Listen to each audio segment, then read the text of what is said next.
Hello dear students, welcome back to our next session, next video on the chapter units and measurement.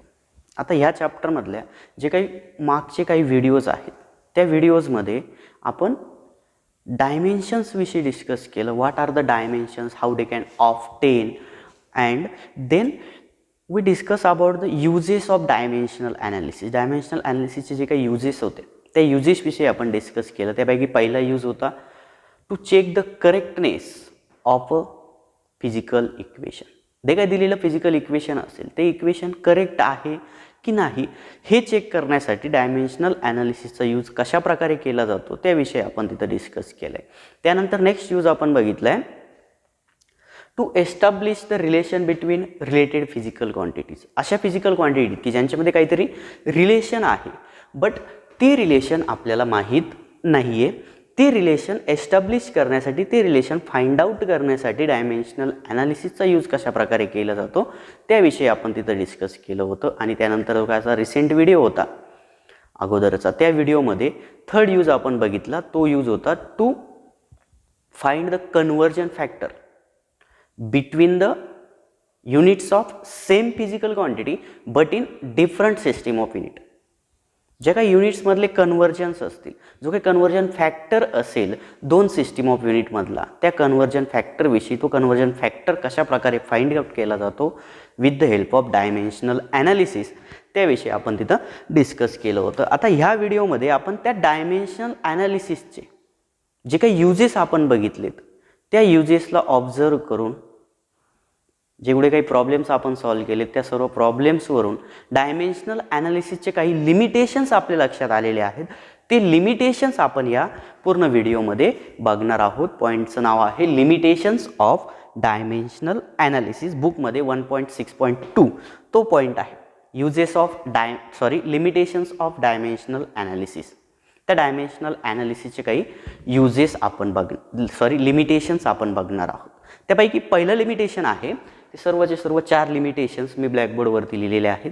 ते limitations तुम्ही note down करून घेऊ शकता video pause करून. आता त्यापैकी पहिलं लिमिटेशन बघूया.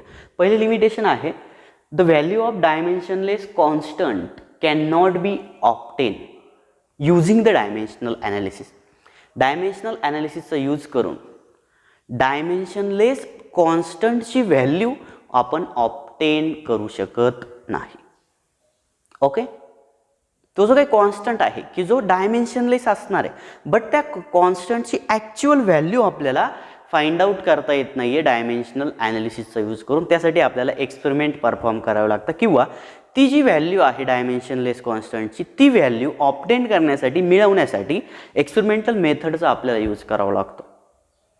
That value of dimensionless constant can only obtain with the help of experimental method. Experimental मेथडचाच यूज करून आपल्याला ती व्हॅल्यू कॅल्क्युलेट करावी लागेल. आता आपण यूज बघितला to establish the relation between related physical quantities. ज्या काही रिलेटेड फिजिकल क्वांटिटीज असतील त्यांच्यामधलं रिलेशन एस्टॅब्लिश कशा प्रकारे केलं जातं तो यूज आपण बघितला. आणि त्या यूजमध्ये आपण असं ऑब्झर्व केलंय जो काही कॉन्स्टंट आपण कन्सिडर करतोय डायमेन्शनलेस कॉन्स्टंट, त्या कॉन्स्टंटची ॲक्च्युअल व्हॅल्यू आपल्याला मिळत नाही. आपण एक रिलेशन एस्टॅब्लिश केलं होतं M V and kinetic energy. ह्या 3 फिजिकल क्वांटिटीजमधलं, या 3 रिलेटेड फिजिकल क्वांटिटीजमधलं रिलेशन आपण एस्टॅब्लिश केलं होतं. आणि ते रिलेशन तुम्हाला आठवत असेल, आपल्याला असं मिळालं आहे kinetic energy is equal to constant. Suppose that constant is x. Constant मी कन्सिडर करतो एक्स, और simply that can be k, propensity constant, dimensionless constant, and mv². आता ह्या डायमेन्शनलेस कॉन्स्टंटची व्हॅल्यू आपल्याला माहीत आहे 1/2. ओके, बट ही जी काही व्हॅल्यू असेल ही व्हॅल्यू डायमेन्शनल ॲनालिसिसचा यूज करून आपण ऑब्टेन करू शकत नाही. त्यासाठी एक्सपेरिमेंटल मेथडचा आपल्याला एक्सपेरिमेंट परफॉर्म करावे लागतात आणि त्या एक्सपेरिमेंटवरून ही व्हॅल्यू आपण कॅल्क्युलेट करू शकतो. फक्त आणि फक्त एक्सपेरिमेंटल मेथडनेच तो डायमेन्शनलेस कॉन्स्टंटची व्हॅल्यू आपल्याला मिळते. डायमेन्शनल ॲनालिसिसचा यूज करून ती व्हॅल्यू आपण मिळवू शकत नाही. ओके, मग फर्स्ट लिमिटेशन आहे the value of dimensionless constant can not be obtain with the help of dimensional analysis. Dimensional ॲनालिसिसचा यूज करून डायमेन्शनलेस कॉन्स्टंटची व्हॅल्यू आपण मिळवू शकत नाही. त्यासाठी can be obtain with the help of experiment only. ही जी काही व्हॅल्यू आहे ती जर मिळवायची असेल तर त्यासाठी आपल्याला फक्त आणि फक्त एक्सपेरिमेंटल मेथडचाच यूज करावा लागतो. एक्सपेरिमेंटच प्रत्यक्षात परफॉर्म करावा लागतो आणि त्या एक्सपेरिमेंटवरून ज्या काही व्हॅल्यूज आपल्याला मिळणार आहे ती व्हॅल्यू आपण त्या डायमेन्शनलेस कॉन्स्टंटची कन्सिडर करणार आहोत. हे झालं first limitation of dimensional analysis. आता यानंतर नेक्स्ट लिमिटेशन आहे, तुम्हाला आय थिंक ब्लॅकबोर्डवरती ते लिमिटेशनही दिसत असेल. cannot be used to derive the relation involving trigonometric, exponential and logarithmic function. आता हे लिमिटेशन रिलेशन एस्टॅब्लिश करण्याच्या यूज विषयीची त्याच्या संदर्भात ते लिमिटेशन असणार आहे. आता जे काय आपण रिलेशन एस्टॅब्लिश केलं आहे ते रिलेशन एस्टॅब्लिश करत असताना सपोज एखाद्या रिलेशनमध्ये अशा क्वांटिटीज आहेत, असे फंक्शन्स आहेत, कोणते ट्रिग्नोमॅट्रिक फंक्शन आहे, एक्सपोनेन्शियल फंक्शन आहे, लॉगॅरिथमिक फंक्शन आहे.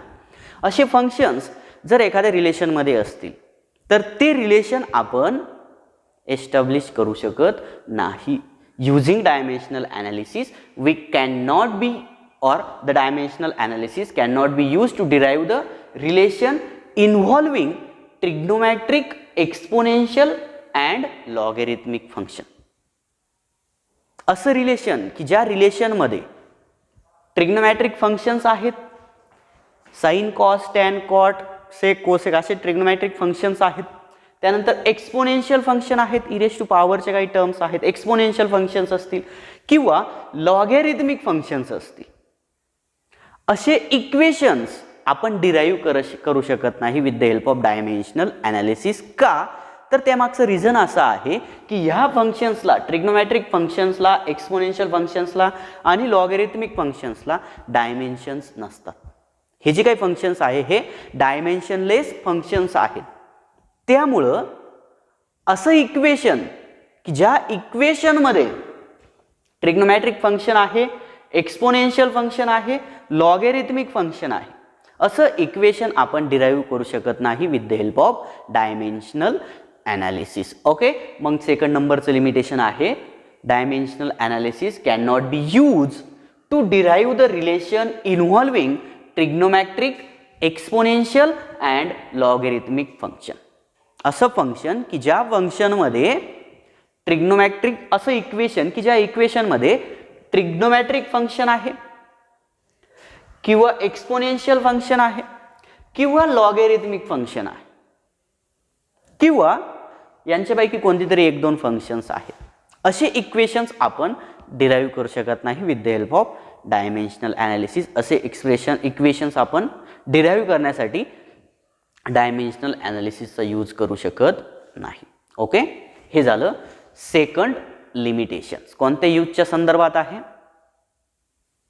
दिस limitation is related to the use of dimensional analysis that uses to establish the relation between the related physical quantities. Okay, to do that we have, आपल्याला अशा physical quantities पाहिजे की ज्यांना dimensions आहेत. Dimensionless physical quantity मधलं relation आपण establish करू शकत नाही. आणि त्या डायमेन्शनलेस फिजिकल क्वांटिटीज किंवा डायमेन्शनलेस फंक्शन्स कोणकोणते? Trigonometric functions, exponential functions, logarithmic functions. Okay, this is the second number limitation of dimensional analysis. Now third limitation, dimensional analysis is not useful if constant of proportionality is not a dimensionless quantity. Again relation establish करण्याविषयीचाच problem आहे किंवा त्याच्याविषयीचंच हे limitation असणार आहे. आता relation establish करत असताना आपण जो काही कॉन्स्टंट ऑफ प्रॉपोर्शनॅलिटी कन्सिडर करत होतो तो प्रॉपोर्शनॅलिटी कॉन्स्टंट आपण असा कन्सिडर करत होतो की ज्याला कुठल्याही प्रकारचे डायमेन्शन्स नाहीये. तो डायमेन्शन लेस कॉन्स्टंट आपण कन्सिडर करत होतो. बट काही केसमध्ये सपोज आपल्याकडे न्यूटन्स लॉ आहे, F is directly proportional to m1 m2 upon r square. F is directly proportional to m1 m2 upon r square. कोणता लॉ आहे? Law of gravitation. Every massive object attract every other massive object with a force whose magnitude is directly proportional to product of their masses and inversely proportional to the square of distance between them. हा जो कोई law आहे ग्रॅव्हिटेशनचा, Newton's law of gravitation, ह्या law मध्ये जो काही constant आपण use करतो तो कॉन्स्टंट असतो universal gravitational constant G m1 m2 upon r square. ह्या जीला आपण म्हणतो युनिव्हर्सल ग्रॅव्हिटेशनल कॉन्स्टंट. आणि हा युनिव्हर्सल ग्रॅव्हिटेशनल कॉन्स्टंट डायमेन्शनलेस नाही, त्याला डायमेन्शन्स आहेत काहीतरी. ओके, मग असा कॉन्स्टंट की ज्याला डायमेन्शन्स आहेत, की जो डायमेन्शनलेस नाहीये, त्या कॉन्स्टंटचा आपण किंवा तो कॉन्स्टंट आपण फाइंड आउट करू शकत नाही, किंवा असं इक्वेशन की ज्या इक्वेशनमध्ये डायमेन्शनलेस कॉन्स्टंट नाहीये, कॉन्स्टंटला काहीतरी डायमेन्शन्स आहेत, ते इक्वेशन आपण डिराईव्ह करू शकत नाही with the help of dimensional analysis. Third नंबरचं limitation, dimensional analysis can not be useful if constant of proportionality is not a dimensionless quantity. Proportionality constant जर डायमेन्शनलेस क्वांटिटी नसेल किंवा त्याला काहीतरी डायमेन्शन्स असतील तर त्या केसमध्ये डायमेन्शनल ॲनालिसिसचा यूज होत नाही. हे झालं 3 नंबरचं लिमिटेशन. आणि लास्ट लिमिटेशन आहे if correct equation contain some more terms of same dimension. If correct equation contain some more terms of same dimensions, it is not possible to know about their presence using the dimensional analysis. Suppose एखादं असं equation आहे की ज्या equation मध्ये same डायमेन्शनची आणखी एखादी term present आहे. आता करेक्टनेस चेक करत असणे आपण काय करत होतो, a is equal to b plus c. Suppose हे इक्वेशन आहे, हे इक्वेशन जर आपल्याला करेक्ट आहे की नाही हे जर चेक करायचं असेल तर त्यासाठी आपल्याला finally dimensions of a is equal to dimensions of b plus dimensions of c अशा प्रकारे आपण डायमेन्शन्स फाइंड आउट करतो. आणि नंतर असं सांगतो की सर्वच्या सर्व टर्मचे डायमेन्शन्स सेम आहेत, मग ते इक्वेशन डायमेन्शनली करेक्ट आहे. बट ह्याच इक्वेशनमध्ये सपोज इथं सी पण असेल, सपोज डी आहे, दिलेल्या इक्वेशनमध्ये डी आहे, जे काही करेक्ट इक्वेशन आहे त्या करेक्ट इक्वेशनमध्ये जर डी असेल आणि डीचेही डायमेन्शन्स ह्या 3 टर्म सारखेच असतील तर त्या केसमध्ये हा डी त्या इक्वेशनमध्ये प्रेझेंट आहे की नाही त्याविषयी आपण काहीही सांगू शकत नाही with the help of dimensional analysis. Suppose आपल्याकडे इक्वेशन आहे S is equal to U T plus 1/2 AT square.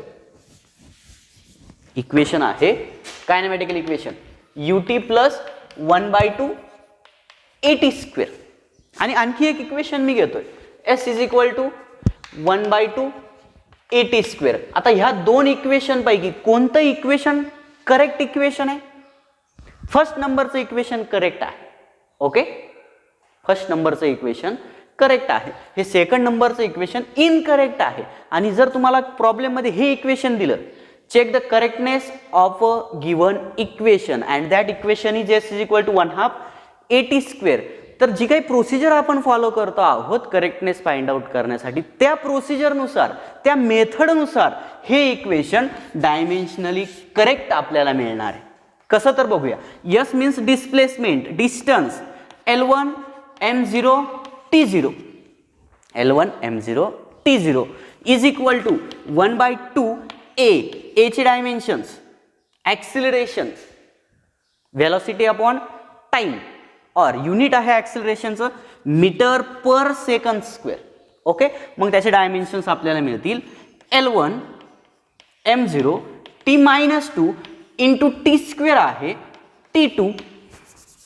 Therefore L1 m0 t0 इज equal to 1/2 L1 m0 t0. तर डायमेन्शनल ॲनालिसिस नुसार हे इक्वेशन करेक्ट आहे. का? तर LHS आणि RHSच्या जेवढ्या काही टर्म्स असतील सर्वच्या सर्व टर्मचे डायमेन्शन्स सेम आहे. Hence the equation is dimensionally correct. Equation dimensionally correct आपल्याला सांगते. बट इक्वेशन करेक्ट आहे का? नाही, इक्वेशन करेक्ट नाहीये. ते करेक्ट का सांगितलंय? तर हा जो काही UT आहे, ह्या UTचा प्रेझेन्स, UT तिथं प्रेझेंट आहे की नाही याविषयी कुठलीही कल्पना डायमेन्शनल ॲनालिसिसचा यूज करून आपल्याला मिळत नाही. मग 4th नंबरचं लिमिटेशन्स लक्षात आलंय का? If the correct equation contains some more terms of the same dimension. Correct इक्वेशनमध्ये अशी आणखी काही टर्म्स असतील की ज्यांचे डायमेन्शन्स सेम आहेत, तर त्या टर्म्स त्या इक्वेशनमध्ये प्रेझेंट आहे की नाही याविषयी डायमेन्शनल ॲनालिसिस आपल्याला कुठल्याही प्रकारची कल्पना देत नाही. It is not possible to know about their presence using dimensional analysis. Dimensional ॲनालिसिसचा यूज करून ती टर्म सेम डायमेन्शन्स असलेली प्रेझेंट आहे की नाही याविषयी आपल्याला काहीही सांगता येत नाही. हे झालं 4 नंबरचं लिमिटेशन डायमेन्शनल ॲनालिसिसचं. ओके, ते लिमिटेशन समजून घेण्यासाठी 2 इक्वेशन मी कन्सिडर केलेत. पहिलं इक्वेशन आहे S = UT + 1/2 AT². आता हे इक्वेशन ॲक्च्युली करेक्ट आहे. हे इक्वेशन S = 1/2 AT हे इक्वेशन इनकरेक्ट आहे. बट डायमेन्शनल ॲनालिसिसने दोन्ही इक्वेशन करेक्ट दाखवतंय. मग ह्या ज्या काही करेक्ट इक्वेशन असेल, ह्या करेक्ट इक्वेशन मधल्या UTचा प्रेझेन्स, UT तिथं प्रेझेंट आहे की नाही हे आपल्याला डायमेन्शनल ॲनालिसिसने कळत नाही. म्हणजे डायमेन्शनल ॲनालिसिसने सर्वच इक्वेशन करेक्ट आहे की इनकरेक्ट आहे हे आपण सांगू शकत नाही आहोत. हे डायमेन्शनल ॲनालिसिसचं एक लिमिटेशन आहे. If the corrected equation contain some more terms of the same dimensions it is not possible to know about their presence using dimensional analysis. हे झाले डायमेन्शनल ॲनालिसिसचे 4 limitations. First limitation is using dimensional analysis the value of dimensionless constant cannot be obtained. dimensional analysis चा use करून dimensionless कॉन्स्टंटची actual value आपण मिळवू शकत नाही. त्यासाठी आपल्याला एक्सपेरिमेंटल मेथडचाच यूज करावा लागेल. सेकंड नंबरचं लिमिटेशन आहे dimensional analysis can not be use to derive the relation involving trigonometric, exponential and logarithmic functions. असं इक्वेशन की ज्या इक्वेशनमध्ये ट्रिग्नोमेट्रिक फंक्शन्स आहेत, एक्सपोनेन्शियल फंक्शन्स आहेत, लॉगरिथमिक फंक्शन्स आहेत, असं इक्वेशन डायमेन्शनल ॲनालिसिसचा यूज करून आपण डिराइव्ह करू शकत नाही. का? तर ट्रिग्नोमेट्रिक फंक्शन्स, एक्सपोनेन्शियल फंक्शन्स आणि लॉगरिथमिक फंक्शन्स यांना कुठल्याही प्रकारचे डायमेन्शन्स नाहीत. मग डायमेन्शनलेस फिजिकल क्वांटिटीज मधलं रिलेशन डायमेन्शनल ॲनालिसिसने आपल्याला एस्टॅब्लिश करता येत नाही. ओके, हे झालं सेकंड नंबरचं लिमिटेशन. थर्ड नंबरचं लिमिटेशन आहे dimensional analysis is not useful if the constant of proportionality is not dimensionless quantity. जर प्रोपोर्शनॅलिटी कॉन्स्टंट ऑफ प्रोपोर्शनॅलिटीला काहीतरी डायमेन्शन्स असतील, तो डायमेन्शनलेस नसेल, तर त्या केसमध्ये डायमेन्शनल ॲनालिसिसचा यूज आपण करू शकत नाही. 3 नंबरचं लिमिटेशन आहे. आणि 4 नंबरचं last limitation, if the correct equation contains some more terms of the same dimensions it is not possible to know about their presence using the dimensional analysis.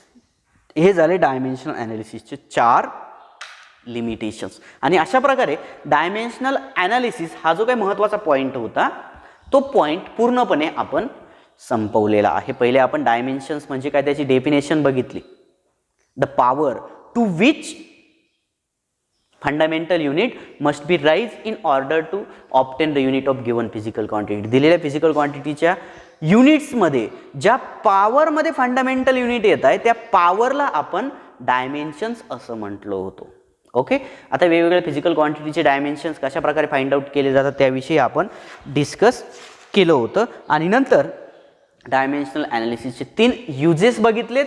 आणि आत्ता या लास्ट व्हिडिओमध्ये डायमेन्शन ॲनालिसिसचे जे काही लिमिटेशन्स आहेत ते लिमिटेशन्स आपण व्यवस्थितपणे समजून घेतलेले आहेत. आता यानंतर जो काही नेक्स्ट व्हिडिओ असेल त्या नेक्स्ट व्हिडिओमध्ये आपण काही एरर्सविषयी डिस्कस करणार आहोत की ज्या एरर्स जनरली एक्सपेरिमेंट परफॉर्म करत असताना आपल्याला मिळणार आहेत.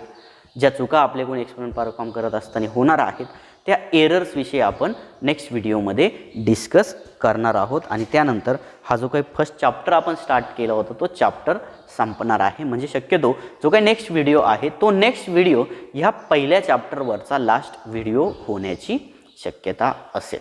ओके, व्यवस्थितपणे या चॅप्टरच्या नोट्स तुम्ही प्रिपेअर करा, व्यवस्थित स्टडी करा. थँक्यू.